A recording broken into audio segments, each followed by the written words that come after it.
네, 써니요. 오늘은 따뜻한 데서 그림을 그릴 건데요. 오늘 내일 한 3, 4일간 좀 마지막 추위가 아닐까 싶어요. 뭐 꽃샘 추위 빼고. 그래서 이제 그 스피커로 제가 자주 가끔 듣는 방송 중에 써니즈 방송이 있어요. 우리 아미고진들도 써니즈 자주 들으실 것 같은데, 근데 그 중에서 향후 일자리는 세계로 압축된다, 삶이 던지는 질문은 언제나 같다, 찰스 핸디 영상을 예, 듣다가 조금 답답해서.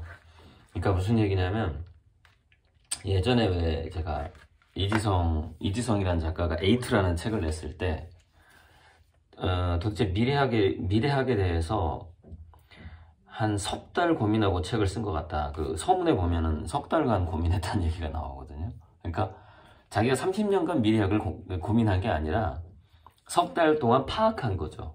마치 기자들이 이렇게 취재하듯이 그렇게 해가지고 급조한 게 이제 에이트라는 책인데, 그 전에 원래 나인이라는 책이 나왔었다 그랬잖아요. 나인.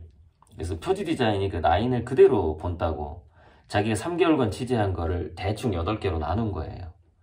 그래서 뭐 그 중에 하나가 뭐 디지털을 멀리하라 뭐 이런 식으로 나오고 있고. 그래서 그 책 보자마자 제가 비판하면서, 아니 미래 사회가 가상현실 디지털로 그 경제가 80% 정도가 될 텐데 지금 애들이 디지털을 멀리하면 뭘로 돈을 버냐 이 말이에요. 그런 어떤 비판도 했었는데, 이 찰스 핸디의 미래 일자리에 대한 이야기가, 글쎄 이 사람은 얼마나 사색을 해봤을까? 너무 어설픈 거예요. 그래서 제가 이제 그 송기령 씨 이야기랑 이 찰스 핸디가 얘기한 거를 좀 더 보충을 해보려고 하는 겁니다. 이건 고리들만의 그 30년 미래학 공부와 사색의 어떤 그 하나의 미래 진단 같은 건데, 자, 송기령 씨는 이렇게 얘기했어요. 플랫폼하고 크리에이터로 양분화된다. 뭐 미래는 이렇게 얘기를 했어요. 그다음에 찰스 핸디는 거기서 두 가지를 더 얘기합니다. 그러니까 용어를 조금 바꿔야 돼요. 근데 정확한데 찰스 핸디는 플랫폼 얘기는 안 했어요. 저 책에서 창작자 얘기를 합니다. 그리고 관리자 얘기를 해요. 근데 저는 소수의 관리자가 될 것 같고, 이 관리자라는 이름보다는 정책 결정자라고, 그러니까 결정자, 정책인데 어떤 그런 것들, 그러니까 뭐냐면은 국회의원이라든가 뭔가 정책 결정자는 인간이 하게 되죠. 그럼 정책 이반자는 뭐냐? 이반자. 이 이반은 플랫폼이 하게 되는 겁니다. 거의. 뭐가 하죠? AGI가 하는 거죠. 그리고 AGI가 하고, 이 플랫폼 AGI는 뭐랑 같은 말이냐? 블록체인하고 같은 말이고, 블록체인은 뭐랑 같은 말이냐? 양자 컴퓨터하고 만물 인터넷하고 같은 말이죠. 만물 인터넷하고 양자 컴퓨터하고 이렇게, 이거는 하나로 묶여 있죠. 이렇게. 근데 이 하나로 묶여 있는 게 사실 전체 지구를 다 포섭하게 되죠. 일부 포섭 안 되는 것들이 있을 거예요. 뭐 오지라던가 어떤 극히 파악하기 힘든 미생물 같은 거, 미생물이나 특히 바이러스 같은 거. 이거는 이 생명체까지 이 AGI가 다 포섭을 하려면, 플랫폼 포섭을 하려면 조금 더 시간이 걸린단 말이죠. 더 걸리죠. 자, 그러면은 그 플랫폼이 있고, 이건 인간은 아니죠. 물론 소수의 관리자가 여기 포함될 수도 있습니다. 창작자도 매니저가 있잖아요. 그러니까 어디나 소수의 관리자는 있는 거예요. 창작자도 매니저가 있는 거고, 여기도 매니저가 있는 거고, 정책 결정자도 비서 그룹이 있겠죠, 당연히. 하지만 대체로 AGI가 대신하게 되는 거죠. 그런 관리나 이런 영역을 대신하게 되는 거고, 창작자까지도 AI의 도움을 받게 되는 것이죠. 근데 마지막에 여기 한 그룹이 남게 되는데, 여기서 찰스 앤디는 좀 너무 구체적이고 소규모의 개념을 얘기합니다. 그걸 간병인이라고 얘기를 합니다. 간병인.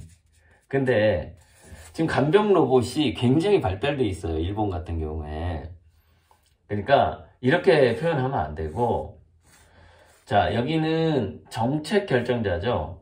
여기는 뭐냐면은 말을 하자면 정서 수호자 또는 정서 보호자 개념인 거죠. 근데 그럼 정서에 대한 보호도 우리가 요즘에 독거노인 집에 AI가 들어가 있어요. 기초적인 AI가. 그래서 대화를 나눠요. 뭐라고 하냐면 할머니 고향이 어디예요? 그럼 어디야? 내 고향 해남이지. 그 이제 해남이요. 해남은요. 뭐가 유명하고 뭐가 유명하고 막 얘기를 해줘. 그러면 이제 이 할머니가 치매에 걸릴 위험을 좀 방지해 주는 거죠. 지금 이게 들어가 있단 말이죠. 그게 이제 간병인이죠. 간병인 AI죠. 일종의. 관리해주고, 이 할머니가 쓰러지면 도와주고, 요즘에 자꾸 그 애플워치 선전에서, 사고당한 사람이 애플워치 때문에 목숨을 구했다, 뭐, 이런 이야기가 자꾸 나오는데, 이거 안 좋은 광고예요. 좋은 광고 아니에요. 사고당한 사람들만 그 애플워치 차야 되는 거냐. 위험한 익스트림 스포츠 하는 사람들만 그러면 애플워치가 도움이 되는 거냐. 이게 별로 안 좋은 마케팅을 하는 것 같더라고. 자, 그래서 여기는 정책 결정자가 있고 여기는 정서 보호자가 있는 거죠. 그래서 예를 들자면 우리가 나는 자연인이다가 있어. 나는 자연인이다. 이 사람이 뭐 AI 로봇이 와서 이 사람하고 대화 나누는 걸 좋아할 리가 없잖아요. 그죠? 그러면은 공무원들이 이제 중심에 당연히 공무원이 있죠. 소수의. 공무원 숫자는 계속 줄어들 겁니다. 공무원이 파견을 가야죠. 사회복지사가. 그래서 사회복지사가 앞으로 엄청나게 늘어났잖아요. 사회복지사가 나는 자연인을 만나러 가야지. 물론 사회복지사를 도와주는 건 이 플랫폼 AI가 도와주는 거죠. 그러니까 자, 이렇게 나뉜다고 보면 될 것 같아요. 여기는 일종의 러다이트들이 있단 말이죠. 현대 문명을 거부하는 러다이트 그룹이 있어요. 그리고 나는 중세시대의 삶을 살고 싶다. 그러면은 사회복지사가 이런 사람들을 만나려면 어떻게 해야 돼? 중세시대 복장을 입고 가야죠. 러다이트를 만나려면은 난 기계 싫어해요. 나도 기계 문명 안 좋아해 하면서 찾아가서 이 사람들도 국민이니까 돌봐줘야 될 거 아닙니까? 그러니까 이런 방식으로 나는 로봇의 접근이 싫다라는 국민들이 있어요. 그러면 그 사람들은 인간이 다가가야 되는데 이 그룹이 의외로 많을 가능성이 있습니다. 예를 들자면 어느 정도 될 수가 있냐? 한 10억 명 될 수 있어요. 이 그룹이 10억 명. 전 지구적으로 전 지구의 인구가 이제 인구 감소가 될 텐데 만약에 그러니까 10% 정도 전 지구가 뭐 30억 명이 된다 그러면 3억 명 정도는 이렇게 살기를 바란단 말이죠. 그렇게 앞으로 갈수록 그럴 확률이 좀 있어요. 그러면은 물론 이 사람들의 삶을 그러면 AGI 플랫폼이 모르냐? 다 알죠. 뭘로 알죠? 캄테크로 알죠. 공기지능이 있는데 공기지능이 있는데 이 사람들이 살고 있는 곳곳에 만물 인터넷이 이미 깔리죠. 그러나 이 사람들은 그걸 의식하지 못하고 아날로그만 인식하고 살게 되는 거죠. 그리고 이 사람들은 이렇게 뭔가 액션을 취할 때는 기계가 접근하는 게 아니라 정서 보호자가 접근하게 되는 거죠. 그러니까 그 정서적 행복을 유지해주는 것이 하나의 또 국가가 할 일이니까 미래 사회의 그 대표자들이 할 일이죠. 그렇게 접근하게 이게 상당히 많아지는 거죠. 근데 이 정서보호자가 간병인이 될 수도 있어요. 왜냐면 AI 로봇의 간병을 거부하는 사람도 있어요. 러다이트처럼. 그러면은 사람 간병인이 그 사람한테 가야 되는 거죠. 그러니까 이 써니즈 이 사람이 방금 얘기한 것처럼 누구지? 찰스 핸디의 그 구분이 너무나 뭐랄까 약간 이지성 느낌이 났어. 이지성.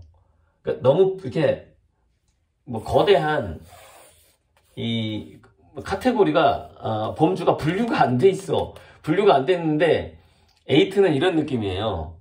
정말로 분류를 잘 하던가. 근데 에이트는 막 3개월 동안 얘가 이지성이가 막 공부를 한 거야. 그래갖고 야 8개 빨리 구해가지고 에이트라고 제목 지어가지고 책 한 권 빨리 내야지 잘 팔리겠다. 이러면서 이 8개 그냥 이렇게 하나 이렇게 정한 거야. 근데 막 중복도 있고 이래. 분포도 별로 안 좋아. 근데 이렇게 8개 그냥 이 안에서 큰 그 부류 안에서 정한 거죠. 그러니까 그 굉장히 급조한 책이라고 볼 수가 있죠. 이렇게 이게 분류가 안 돼 있다라는 게 딱 책 목차를 보자마자 나온단 말이죠. 그래서 자 복습을 하자면 송기령 씨가 얘기했던 거는 미래 사회는 플랫폼하고 창작자로 나뉜다. 그런데 이 창작의 속성이라는 것은 이 정서를 보호를 하려고 그래. 창조력 필요해요. 창의력 필요합니다. 쉬운 일이 아닙니다. 왜? 사람이 카오스인데? 생명체가 카오스인데? 이 카오스에 그 즉시 응대를 해야 되는데 창의성이 필요한 거죠. 그래서 이분들도 창작자에 속하죠. 자, 정책 결정자 당연히 창의성이 필요하죠. 이분들도 창작자에 속해요. 그렇기 때문에 송기령 씨가 한 말이 맞아. 무슨 얘기냐면은 크게 보면 플랫폼과 크리에이터로 나뉜다. 말 맞죠. 근데 이 플랫폼은 뭐예요? 공무원은 어디에 속해?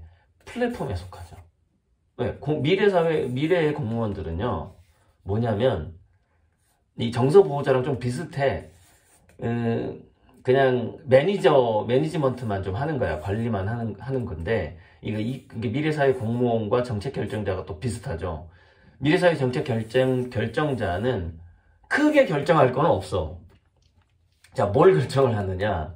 자, AGI가 대부분을 이렇게 할 수밖에 없는 이 답안을 얘기를 해줘요. 그러면은 1번, 2번, 3번, 4번이 그러니까 객관식이야. 미래사회 정책 결정자들 객관식이야. 왜?